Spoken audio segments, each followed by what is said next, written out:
Good morning. How are you doing this morning? I trust that you had yourselves a wonderful night's rest. It's Mervyn Hanley with THG News Today. It is December the 14th. It is a beautiful morning. It is the day that the Lord hath made. Rise up and let us rejoice and be glad in it. The news, of course, is brought to you with the kind of compliments of Carl & Sons on St. Martin, and they're busy. I've visited Carl & Sons over the last couple of days, and I'm telling you that people are just coming in with their orders for Christmas, whether it's cakes, tarts, buns, you name it. It's real hectic here on the island of St. Martin. THG Network, we're here for the next couple of weeks as we give coverage of elections 2024. The elections, of course, slated for January the 11th. And so we are here to cover it all, that's for sure. We have our favorites, but of course, for now, we are just covering to see what's up and what's happening. Let's hear from Carl & Sons. And remember, while we're listening and watching the commercial for Carl & Sons, just subscribe if you have not already to our YouTube channel, all right? So let's take a commercial break and we'll be right back. Carl & Sons has delicious food to fit your lifestyle and go easy on your pockets. Carl & Sons, your number one spot for breads, pastries, cakes, sandwiches, breakfast, and lunch. Check out Carl & Sons today on Pondville and in Coal Bay.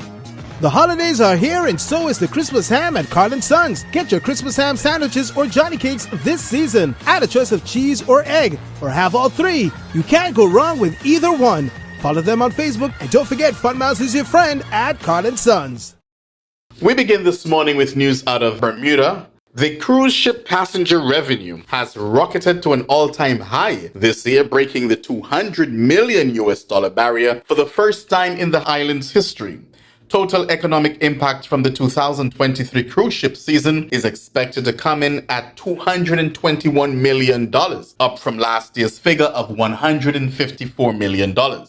The number also exceeds receipts taken in the pre-coronavirus COVID-19 pandemic years of 2018 and 2019, when the totals were $148 million and $170 million, respectively. The record-breaking figure could have been higher were it not for a busy hurricane season, during which scores of scheduled cruise ship arrivals were cancelled at the last minute. Minister of Transport Wayne Fubert highlighted the figures as proof that the island had bounced back from the COVID-19 of 2020 and 2021, when cruise ships were barred from entry to Bermuda. The minister added that tweaks to the cruise ship tax structure had opened up fresh sources of revenue without deterring cruise lines from calling in on the island. He said that the island was now reaping the rewards of investment in cruise ship infrastructure implemented by the Progressive Labour Party government more than a decade ago. Now, according to the latest figures, the island has played host to 539,127 cruise ship passengers this year, with an associated revenue forecast of $168.7 million in passenger and cruise spending. This includes an estimated $24.7 million in passenger taxes, $10.7 million in transport infrastructure taxes, $6.9 million in visitor fees, and $10.4 million in cruise ship port expenses. The cumulative economic impact is estimated at $221.5 million for the year. The minister also added that with most cruise visits to the island operating at close to 100% capacity, the business had renewed its faith in the island as the top destination. And that is news there from out of Bermuda. Good stuff. And now we hear from the BVI. Of course, we continue to follow the stories there regarding the former premier of the BVI, Andrew A. Foy, who is actually on bail right now in Florida. Former Premier of the BVI, Andrew A. Foy, has filed an unopposed motion requesting a modification of his current bond conditions to allow his wife to retain travel documents during her upcoming visit to Miami for the holidays. Foy is currently on bond and confined to his daughter's home in Miami, Florida, as part of his $1 million bond conditions. The former premier was slapped with charges of drug smuggling, money laundering, and racketeering, and is facing life imprisonment if convicted on the allegations brought against him by the United States government. The motion submitted by Foy's attorney on December the 11th outlines the background of the case, highlighting his initial arrest and the conditions set during the pre-trial detention hearing. The proposed modification seeks to permit Foy's wife to keep her travel documents during a holiday visit to Miami. citing the logistical challenges and time constraints involved in retrieving and handling these documents personally. The motion emphasizes that neither the government nor probation objects to the requested relief. Mrs. Foy's visit is scheduled from December 15, 2023 to January 7, 2024, and the motion argues that allowing her to retain custody of her travel documents during this period would be more convenient for all parties involved. Foy's co-accused former BVI Ports Authority Director Olivine Pickering Maynard and her son Kadeem Maynard both pleaded guilty earlier this year to a single count each of drug trafficking in exchange for reduced charges and leniency from prosecutors.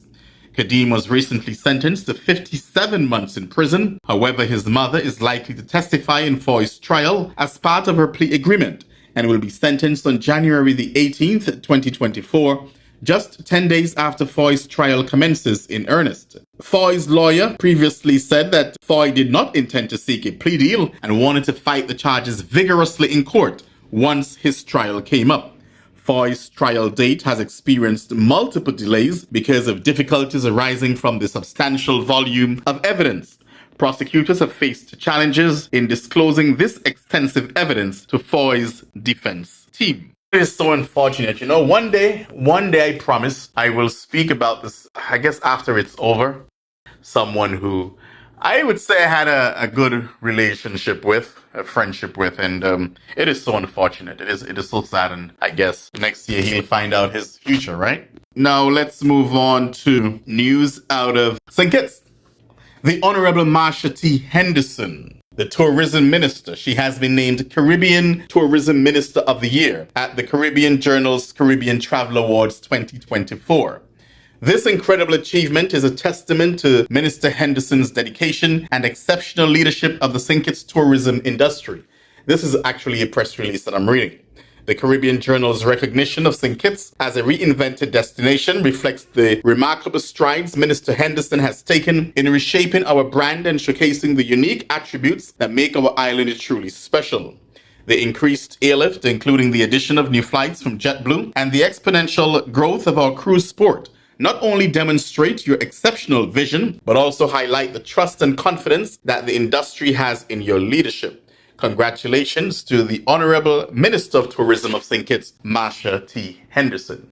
And without being biased and, being objective, she deserves it. When I look at the other Caribbean tourism ministers, and I have seen a lot of them, I have been following a lot of them, Minister Henderson deserves it. And I must also say that there's some credit given to another tourism minister in the islands, but I'm not going to call his name right now because the story is about Marsha T. Henderson. But there's another one on another day I will speak about him. But the Honorable Marsha T. Henderson, of course, she has been doing an excellent, exceptional job there on St. Kitts.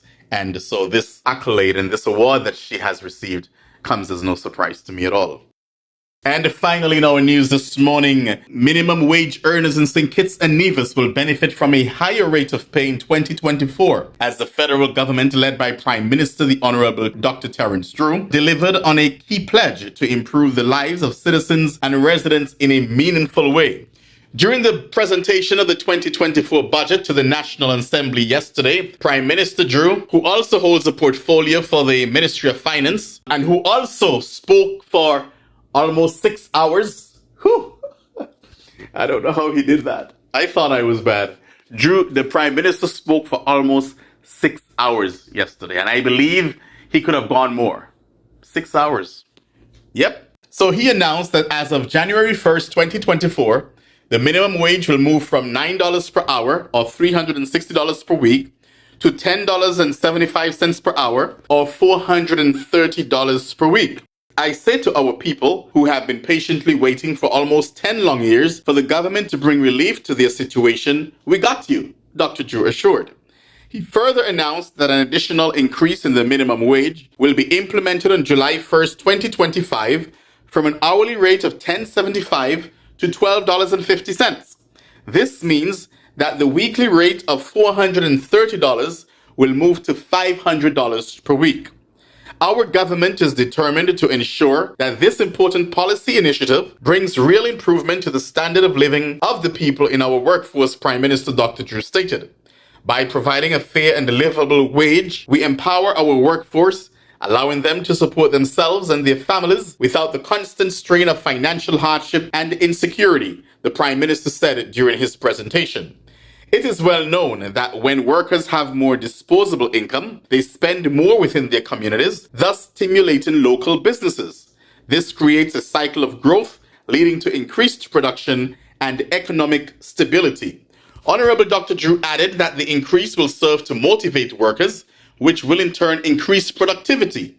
Further, a high rate of pay will reduce the number of persons who depend on the government's social assistance programs.